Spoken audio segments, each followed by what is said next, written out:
అందరికీ నమస్కారం. మాఫియా చెరలో చిక్కుకున్న ఆడపిల్లల్ని కాపాడినందుకు మాకు గౌరవంగా ఈ సన్మానాన్ని ఏర్పాటు చేశారు.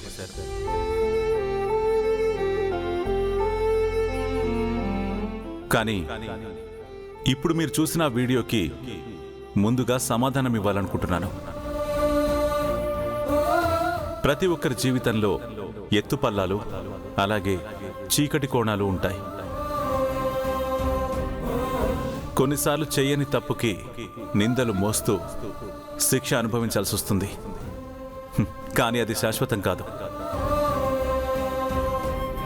నిందలు తొలగి నిజాలు బయటకొచ్చే రోజు కూడా వస్తుంది.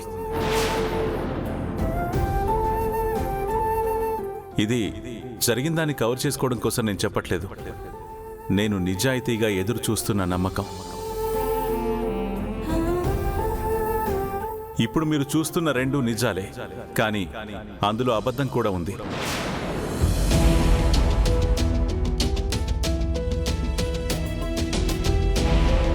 నేను డోపింగ్ కేసులో ఇరుక్కోవడం నిజమైతే నేను ఆ తప్పు చేశాను అనేది అబద్ధం.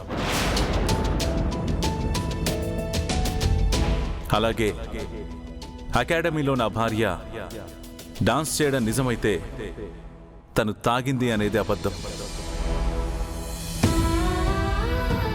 ఎందుకంటే తనని టార్గెట్ చేసిన వాళ్ళని నమ్మించాలని తను అలా చేసింది.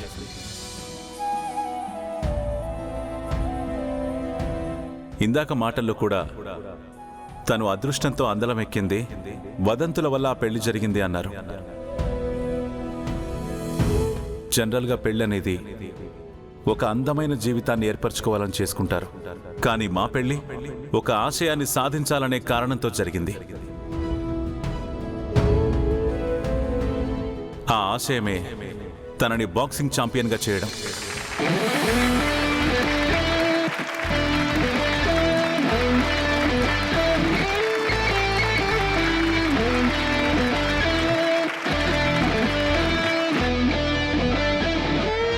ఆ ఆశయం కోసం తను చాలా కష్టపడింది.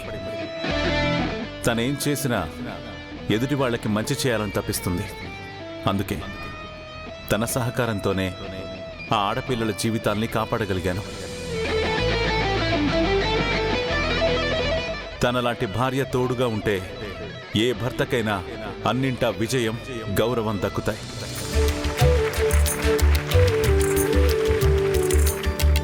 Thank you one and all. Super అన్నయ్య, నువ్వు సూపర్.